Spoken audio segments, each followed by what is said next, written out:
8 বছর আগে ভাবির একটা মিথ্যা অভিযোগের জন্য আমার পরিবার আমাকে তেজপাত করেছে। আমিও খুশি মনে ওদের ছেড়ে বের হয়ে এসেছিলাম। আমার নাম সাজ্জাদ আহমেদ, এখন নিজের একটা ছোট কোম্পানি চালাই। অফিসের কাজে রাজশাহী যাচ্ছিলাম, স্টেশনে গিয়ে টিকিট কেটে সিটে বসে দেখি সামনে ভাইয়া ভাবি, কোলে তাদের বাচ্চা, আর পাশে আব্বু আম্মু আর ভাবির বোন মায়া বসে আছে। সবাই আমাকে দেখে অবাক হলো, কেউ কোনো কথা বলল না।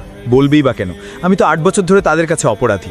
ভাইয়া আমার দিকে তাকাচ্ছিল, কিন্তু আমি আর অপেক্ষা করিনি। আজ কথা বলেও কোনো মানে নেই। যদি 8 বছর আগে আমার কথা শুনতো তবে আজ আলাদা হতো। ট্রেনের দরজার কাছে দাঁড়িয়ে ভাবছিলাম, ভাবি কেন আমার সাথে এটা করলো। উত্তরটা আজও অজানা, আর জানার ইচ্ছাও নেই। হঠাৎ আমার মাথায় ফিরে এলো সেই দিনগুলোর কথা। তখন ইন্টার পরীক্ষা দিয়েছি মাত্র। পরিবার বলতে আব্বু, ভাইয়া আর আমি।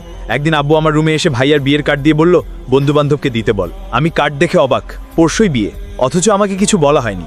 রেগে বললাম, এসব আমার ভাল লাগে না, আমি থাকবো না। আব্বুও বলল, তোর ইচ্ছে। সেদিনই ঠিক করলাম কক্সবাজার চলে যাব। বন্ধুদের কার্ড দিয়ে রাতে রওনা দিলাম। 5 দিন পর ফিরে এসে বাসার দরজায় বেল দিলাম।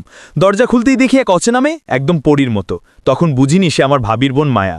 রাতে নামাজ সেরে নিচে নেমে দেখি সবাই ডাইনিংয়ে। ভাইয়া আমাকে ভাবির সাথে পরিচয় করিয়ে দিলে ভাবি বিরক্ত চোখে বলল, ভালো আছি। তখনই বুঝলাম সে আমাকে পছন্দ করে না। আমি আর কথা বাড়ালাম না। মায়া হাসি মুখে কথা বলল, কিন্তু ভাবি যেন ইচ্ছে করেই আমাকে এড়াচ্ছিল। পরের দিন ছাদে গিয়ে দেখি ভাবি আর মায়া। আমাকে দেখেই ভাবি মায়াকে নিয়ে চলে গেল। আমি কিছু বুঝতে না পেরে চুপ করে দাঁড়িয়েছিলাম। তখন মায়া আমার পাশে এসে বলল, কি করছেন? আমি বললাম, এমনি দাঁড়িয়ে আছি। সে হাসতে হাসতে বলল, একটা প্রশ্ন করি আপনাকে? আমি চুপ করলে সে কাঁধে হাত রেখে ঝাঁকুনি দিয়ে বলল, কি হয়েছে, চুপ কেন? আমি তাকাতেই বুঝলাম এই বাড়িতে শুধু একজন আমাকে বোঝার চেষ্টা করত, মায়া।